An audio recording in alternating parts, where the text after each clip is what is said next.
क्या शक है जेयूआई को कि बात नहीं हो रही? आज आजम सवाती साहब ने कुरान हाथ में उठा के सूरह बकरा की तिलावत करके कहा है कि मुझे खान ने कहा है बात करें।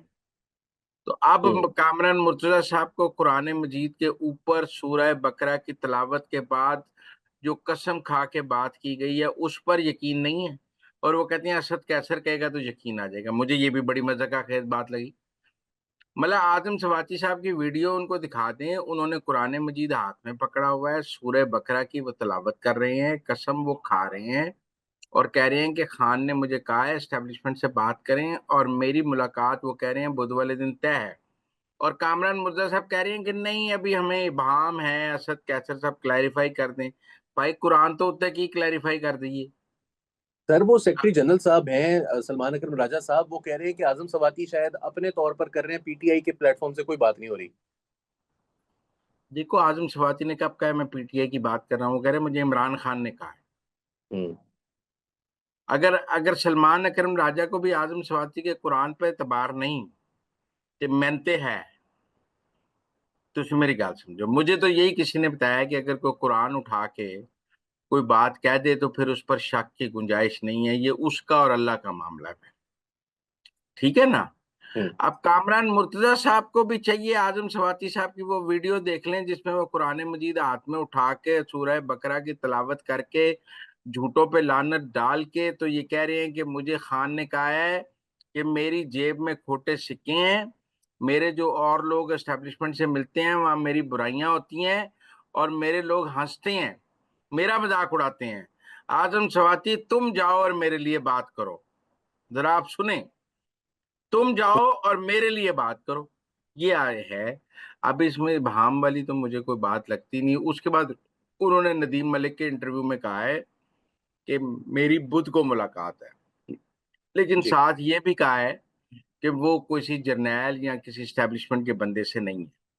लेकिन अगर आप पहली गुफ्तगू को जोड़ें, पहली जो कुरान उठा के वो गुफ्तगू कर रहे थे उसमें उन्होंने और पैसे भी की कि हमने एक आसिम मुनीर के उस्ताद के जरिए, एक एंकर के जरिए और आरिफ अलवी साहब ने कुछ लोगों के जरिए जनरल आसिम मुनीर से राब्ते की कोशिश की है। अब मैं ये समझता हूँ कि अगर उन्होंने नदीम मलिक साहब के प्रोग्राम में ये बात कही है कि मैं किसी फौजी जर्नैल से नहीं मिल रहा, तो हो सकता है वो आसिम मुनीर के किसी करीबी आदमी से मिल रहे हों। आप समझे ना? हम्म।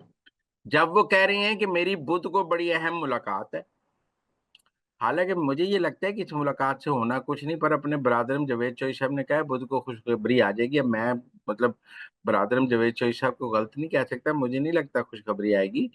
लेकिन टेक्निकल बात यह है कि अगर आजम सवाती साहब ये कह रहे हैं कि मेरी बुध को निहायत अहम मुलाकात है और वो किसी फौजी से नहीं है, और उन्होंने अपनी पहली वीडियो में ये कहा है कि हमने आसिम मुनीर के उस्ताद के जरिए, एक एंकर के जरिए और लोगों को, इसका मतलब है वो किसी सिविलियन जो जनरल आसिम मुनीर के या जनरल आसिम मलिक के बहुत करीब है उसके जरिए बातचीत कर रहे हैं। कोई बीच हम्म। में आपको पता है बैक चैनल में कोई सिविलियन मौजूद है जो इधर की बात उधर करता है, उधर की बात इधर करता है। जो मुझे आजम सवाती की गुफ्तगू से बात समझ आती है कि वो डायरेक्ट फौज से बात नहीं कर रहे, बीच में कोई बंदा है जो उनका पैगाम ले जाता है वापस लाता है, ले जाता है वापस लाता है, और हम्म। उस बंदे से उनकी बुध को मुलाकात। दुरुस्त। ठीक है ना? तो अब अगर किसी को आजम सवाती के कुरान पे तबार नहीं तो भाई मैं तो कुछ कह नहीं सकता। आप ऐसा कीजिएगा, वो जो कुरान वाली वीडियो है वो कामरान मुर्जा साहब को व्हाट्सएप कर दें। ठीक है। ठीक है ना? बस कि सही होगा। भाई उन्होंने कुरान हाथ पे रख के बात की है। और सलमान अकरम राजा साहब को भी व्हाट्सएप कर दीजिएगा कि भाई उन्होंने कहा है, मुझे खान ने कहा है, पीटीआई की अप्रूवल की जरूरत ही नहीं। देखो खान नहीं तो कुछ नहीं। मतलब जब खान ने कह दिया तो सलमान अकरम राजा की क्या वैल्यू है? हम्म। किथे मेहर अली, किथे तेरी सना, ये गुस्ताख अखियां किथे जा लड़ियां। तो सलमान अकरम राजा साहब खुद को अगर तो खान साहब से इंपॉर्टेंट समझ रहे हैं तो मुझे नहीं पता। लेकिन आदम सवाती कहता है कि कुरान उठा के कह रहा है कि मुझे खान ने कहा है बात करने के लिए, और मैं खान के लिए बात कर रहा हूँ। और उसने यूट्यूबर्स को भी कहा है कि तुसी खान नु रिहा नहीं होंदे रहे। और उन्हें कुरान चुक के कहा कि मैं गंडापुर दे नाल खड़ा। काफी हो गई गल, समझ आ गई। हम्म। हम्म।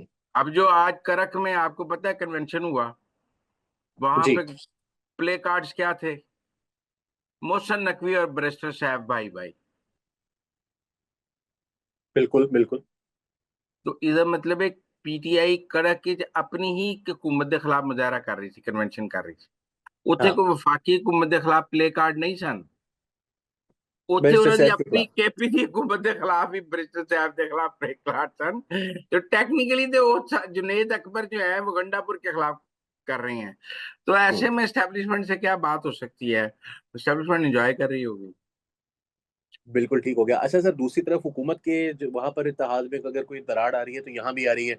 आज नासिर हुसैन शाह साहब ने ये बात कही है कि अगर हुकूमत जो है वो नहरों वाले प्रोजेक्ट से पीछे नहीं हटेगी तो हम इत्तेहाद से पीछे हट सकते हैं, हम इत्तेहाद तोड़ सकते हैं।